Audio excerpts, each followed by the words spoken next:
নমস্কার বন্ধুরা, আজ বানিয়েছি টমেটো ভর্তা। টমেটো ভর্তা বানানোর জন্য কী কী নিয়েছি চলো।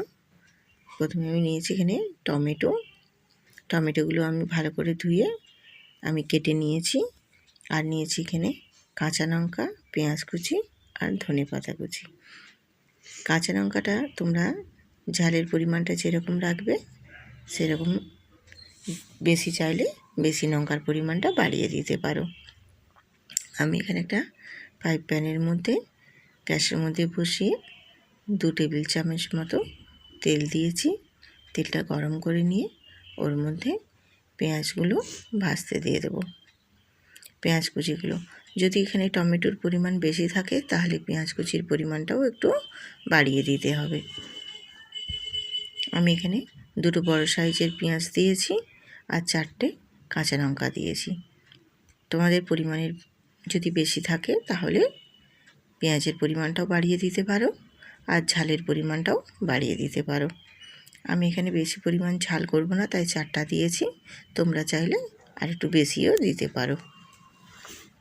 আবার অনেকেই ভর্তার মধ্যে রসুনটাও খুব পছন্দ করে, কিন্তু আমাদের বাড়িতে রসুনটা পছন্দ করে না বলে তাই আমি এখানে রসুনটা স্কিপ করে গেছি। তোমরা চাইলে এখানে রসুনটাও অ্যাড করতে পারো। রসুনটা দিলেও কিন্তু আরও খুব সুন্দর ফ্লেভার, একটা স্বাদ বেরিয়ে আসে। আমার পেঁয়াজ আর কাঁচা লঙ্কাটা ভাজা ভাজা হয়ে গেছে। আমি এবারে তুলে নেব। পেঁয়াজটা কাঁচা লঙ্কাটা আমি তুলে নিচ্ছি। এই মতনই ভাজতে হবে, খুব বেশি লাল করা যাবে না। এবারে আমি ওই তেলের মধ্যেই দিয়ে দেব টমেটোগুলো দিয়ে ভালো করে ফ্রাই করে নিতে হবে। টমেটোগুলো দিয়ে আমি গ্যাসের ফ্লেমটা একদম লো রেখে হালকা করে একটু নেড়ে নেড়ে এক পাশ ফ্রাই হয়ে গেছে আমার, আমি আরেকটা পাশ ফ্রাই করে নিচ্ছি। তবে এই সময় টমেটোটা ফ্রাই করার সময় গ্যাসের ফ্লেমটা একদম লোতে রাখতে হবে। টমেটোর ভেতর পর্যন্ত যত সুন্দরভাবে নরম হবে এরকমভাবে ফ্রাই করে নিলে ঢেকে ঢেকেও তোমরা ফ্রাই করতে পারো। ঢেকে নিলে কিন্তু আরও ভালোভাবে সুন্দরভাবে ফ্রাই হয়ে যায়, একদম ভিতর পর্যন্ত একদম নরম হয়ে যায়। আমি কিন্তু এখানে টমেটো ফ্রাইতে কোনো লবণ দিয়ে ফ্রাই করব না, এমনি প্লেন ফ্রাই করে নেব। লবণটা দিয়ে দিলে এর মধ্যে জল বেরিয়ে চলে আসবে, তার জন্য আমি এখানে লবণ দেব না। আমি এমনি শুধু টমেটোগুলোকে নেড়ে চেড়ে ভালো করে দুটো সাইড ফ্রাই করে নেব। আমার টমেটোগুলো ফ্রাই হয়ে গেছে, এবার আমি তুলে নেব।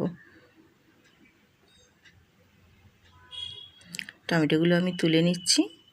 দিয়ে এই প্যানের মধ্যে আমি ধনেপাতাগুলো দিয়ে একটু নেড়ে চেড়ে নেব এবং গ্যাসের ফ্লেমটা একদম বন্ধ করে দেব। হালকা ওই তাপের মধ্যে আমি ধনেপাতাটা হালকা করে একটু ফ্রাই করে নেব। আর এই পাশে আমি টমেটোর খোসাগুলো ছাড়িয়ে নিচ্ছি। হালকা একটু ঠান্ডা করে টমেটোর খোসাটা ছাড়িয়ে নিতে হবে। টমেটো খোসাটা ছাড়িয়ে নিয়ে এবার স্বাদ মতো আমি এখানে লবণ দিয়ে দিলাম। লবণটা দিয়ে কাঁচা লঙ্কাগুলোকে ফ্রাই করার জন্য নরম হয়ে গেছে, কোনো অসুবিধে নেই। আস্তে করে হাতের সাহায্যে ডলে ডলে এইভাবে মেখে নিতে হবে। এখানে ধনেপাতাটা তোমরা কাঁচাও ব্যবহার করতে পারো। কাঁচা ব্যবহার করলে কি হয়, এটা তোমরা রাখতে পারবে না। আর একটু হালকা করে ফ্রাই করে নিলে কি হয়, একটু ফ্রিজে রেখে 2-3 দিন ধরেও তোমরা ব্যবহার করতে পারবে, খেতে পারবে আর কি। তার জন্য হালকা করে একটু ফ্রাই করে নিলাম। কাঁচা দিলেও কোনো অসুবিধে নেই। এইভাবে হাতের সাহায্যে খুব ভালো করে টমেটো ভর্তাটা মেখে নিতে হবে। এই টমেটো ভর্তার স্বাদ বাড়ায়, কিন্তু খুব দ্বিগুণ স্বাদ পরিমাণে বাড়িয়ে দেবে এই ধনেপাতাটা এই ভর্তার মধ্যে এতটা পরিমাণে স্বাদ বাড়িয়ে দেবে যে অসম্ভব, খেতে অসাধারণ লাগবে। এই টমেটো ভর্তাটা গরম ভাতের সাথে বলো, রুটির সাথে বলো, দুটোই খেতে কিন্তু খুবই অসাধারণ। তোমরাও চাইলে একবার বাড়িতে বানিয়ে দেখতে পারো।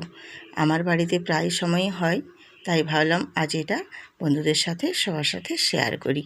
যদি আমার এই ভিডিওগুলো ভালো লেগে থাকে বা আমার এই টমেটো ভর্তাটা যদি ভালো লেগে থাকে তোমাদের কাছে, তাহলে প্লিজ একটা লাইক, শেয়ার কমেন্ট করে জানিও বন্ধুরা কেমন হয়েছে আমার এই টমেটো ভর্তাটা। আজ এই পর্যন্ত, আবারও আসবো নতুন একটা রেসিপি নিয়ে। আজ এই পর্যন্তই, টাটা।